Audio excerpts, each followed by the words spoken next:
நீ தமிழர் தமிழர் ஒன்றும் ஆகாது தம்பி, பப்புலாம் எங்கிட்ட வேகாது, வாழ்தான்.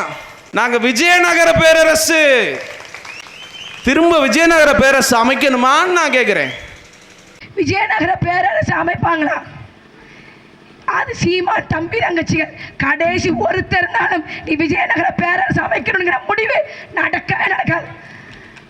அம்புட்டு கேவலமா போயிட்டோமா? நானே வரலாறுலேருந்து மீளடிச்சு கொள்றோம். நாம் தமிழர் கட்சி பிள்ளைகள் வரலாற்றிலிருந்து மீளடிச்சு கொள்றோம். தொண்டை சரியில்லை. 27ஆம் தேதி திருத்தணியில் கூட்டம், 28 மெத்தத்தில், 29 பழனியில், 30 ஆலங்குடி சட்டமன்ற தொகுதி கூட்டம், 31ஆம் தேதி குன்னா, நாளைக்கு ராதாபுரம் தொகுதி. காரணம் என்ன? தெரு தெருவா போய் தமிழ்நாட்டின் வீதிகளில் திராவிடத்தை திமுகவை ஒழிச்சு புதைக்கிறது தான் எங்க வேலை. திமுக காரன் கரவேசி கட்டியிருந்தா நான் போய் சொல்லலைங்க. திருவையாற்றில் கூட்டம் பேசிட்டு இருக்கேன். 60 வயசு மதிக்கக்கூடிய ஒரு பெரியவர் வந்தார்.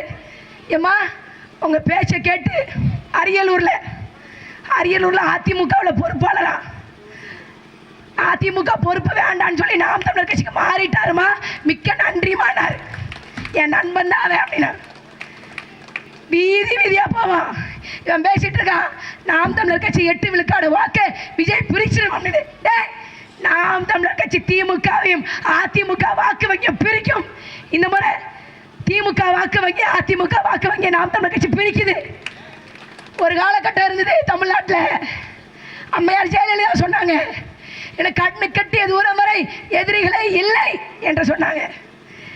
இன்னைக்கு அந்த கட்சியே தமிழ்நாட்டில் கண்ணு கட்டிய தூரம் வரை இல்லை.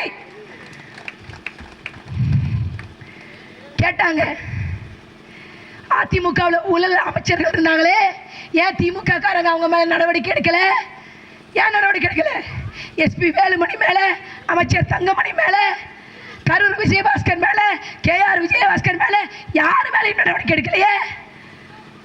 ஒருத்தர் மேல ஊழல் குற்றச்சாட்டு போட்டு வழக்கு நடத்தி சிறையில் வச்சிருக்கலாமே ஸ்டாலின், ஏன் செய்யல? ஏன்? அதிமுகவை பலவீனப்படுத்தினால் அந்த இடத்தில் நாம் தமிழர் கட்சி மிக அசால்ட்டாக வந்துடும். நாம் தமிழர் கட்சி எதிர்கொள்வதற்கு மு.க. ஸ்டாலினுக்கு பயம். வரலாற்று எதிரி நாம் தமிழர் கட்சி திமுகவிற்கு.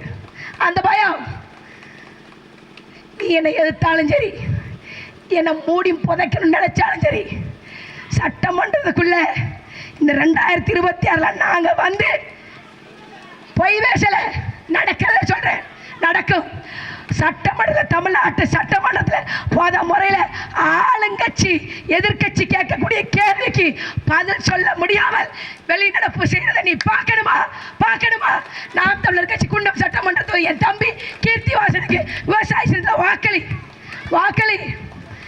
ஆளுங்கட்சி வெளிநடப்பணுமா? வாக்களிச்சு பாரு. அதிமுக எதிர்கட்சி திமுக எதிர்கட்சி அதிமுக இல்ல.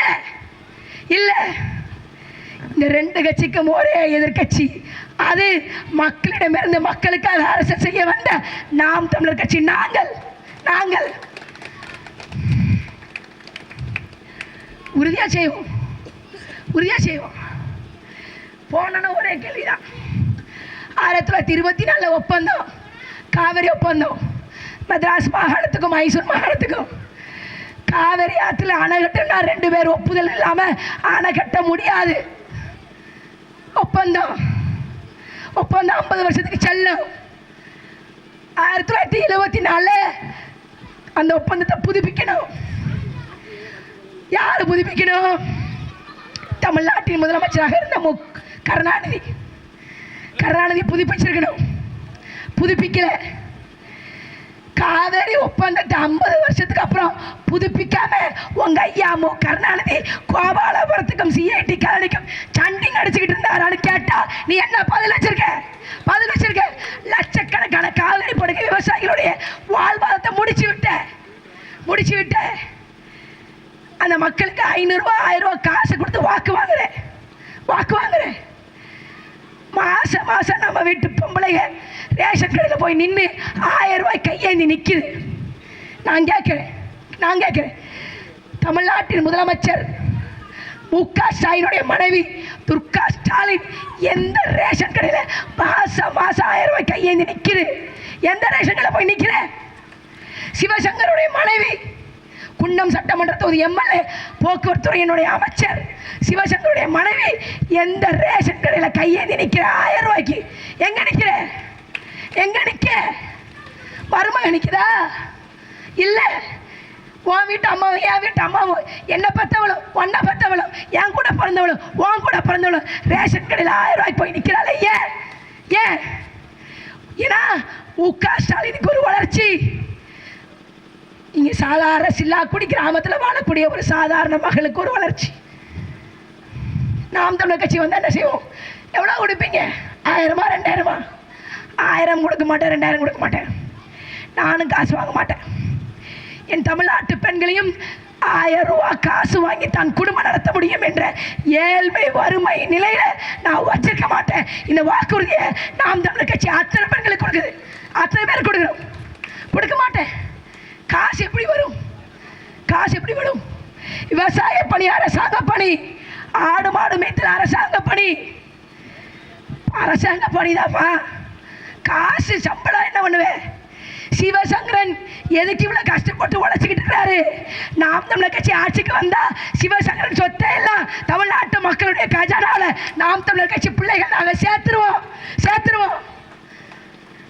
எல்லா அமைச்சரும் எதுக்கு சொத்து சேர்க்கிறாங்க?